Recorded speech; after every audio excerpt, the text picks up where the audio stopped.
There is no tomorrow. There is no tomorrow. There is no tomorrow. Welcome to One Round with George. No live today, but I'm dipping into the producer archive. Got my HBO gear on, the HBO boxing hoodie, got the beanie on, the Scully. So we're talking about some HBO boxing. Someone asked me which 24/7 did I have the most fun on.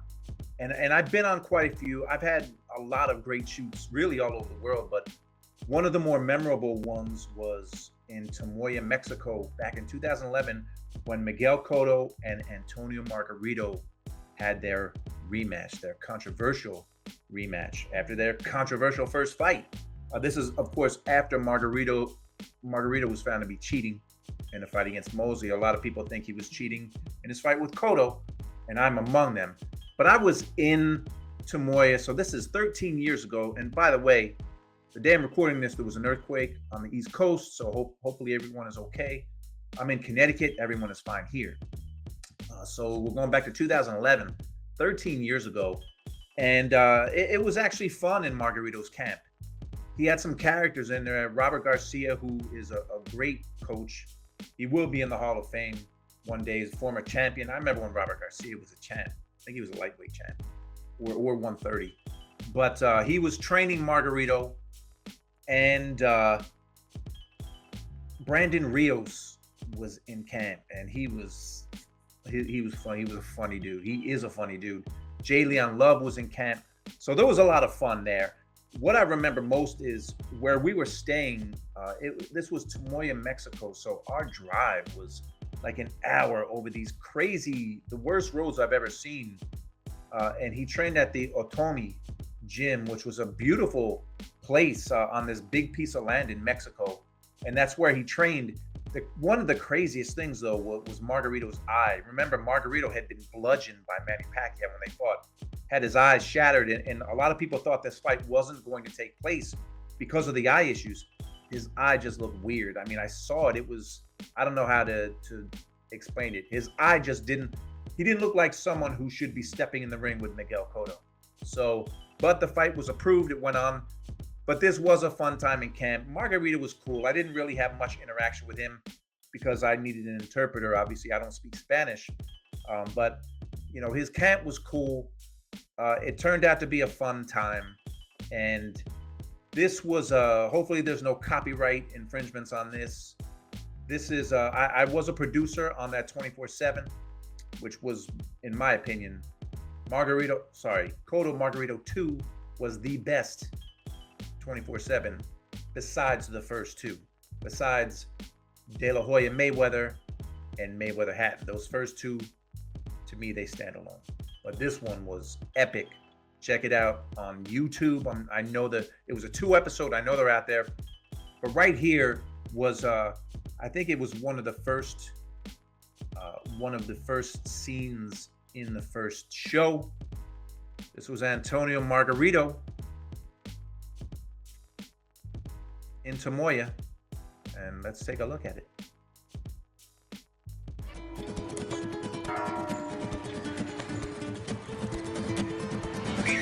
1,300 miles west of the Atlantic, high in the mountains of central Mexico, the man who's haunted Cotto for 3 years trains in the town of Tamoya. Here, amid the quiet rhythms of rural life, Antonio Margarito has found an ideal hamlet for fight training.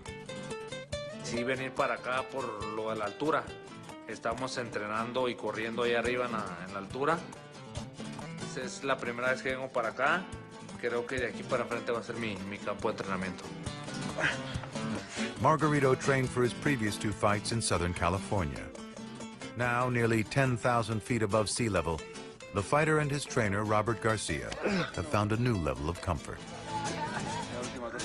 Mucho la diferencia totalmente, y la verdad pues me gustó el lugar. Yo miré ahorita la recuperación, tú ahorita te miré ya y... Ya está, sí, y se la vamos a bajar a Cotto.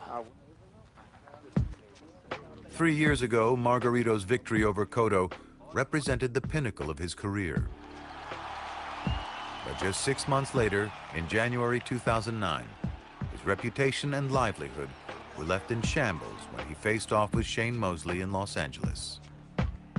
Just minutes ago, an illegal pad was found in Margarito's gloves, something that would harden when wet, and that his hands had to be rewrapped 3 times.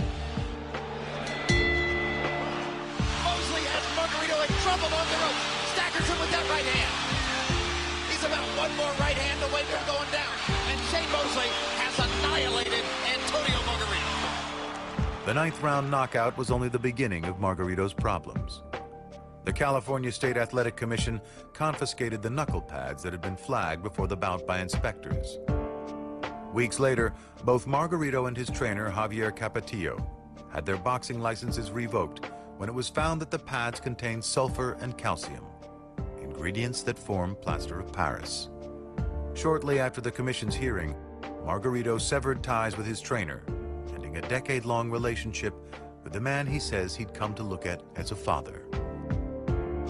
Perdí relación con él y por eso me duele, ¿no? Me duele, pero ya eso lo dejé en el pasado, ya ahorita estoy en el presente y vamos a seguir adelante. Es todo lo que puedo decir yo de él. In the Azteca Boxing Club in Los Angeles, the man who became a boxing pariah after the Mosley bout still trains fighters, though he's forbidden to work their corners anywhere in the United States. Unlike Margarito, Javier Capetillo has not been able to get his license reinstated, but he continues to deny any malicious wrongdoing in the Mosley bout, insisting he simply arrived in the dressing room late that night and gave Margarito a pair of wraps already sitting on a table without knowing they were tainted. Yo declaré, yo soy culpable porque yo vendo las manos de Margarito. Y si yo cometí el error de no fijarme, soy culpable. ¿Por qué? Por tonto, por no haberme fijado. Y ni modo, lo pagué y lo estoy pagando. Pero yo siempre diré que aquí estoy presente y que yo no me creo culpable de nada. Y ni creo que Margarito sea culpable de nada. So there you go. That was the big story. And there's a side note to that. Before Mosley and Margarito fought, I was in both camps. I did a preview piece for that fight. So I think Margarito was training in LA and Mosley was up in Big Bear, California. And Mosley was super confident, which all fighters are. But I remember sitting with him and brother Nazim Richardson, who passed away, the great brother Nazim. And they both told me exactly what they were going to do off camera. And they were super confident in how they were going to win this fight. And he went out there and did it. Nobody knew there was going to be that hand wrap incident that happened. But I got to spend time with both guys before their fight. That was an epic fight. So I'm just dipping into the producer archives, and hopefully I don't get flagged for showing that clip. I did produce the show. I was one of the 2 producers on that show.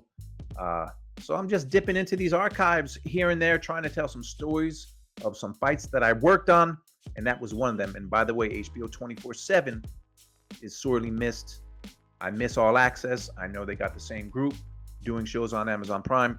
We need more storytelling in boxing. Make sure you like and subscribe. Man, I got 7,000 subscribers now. 7,000.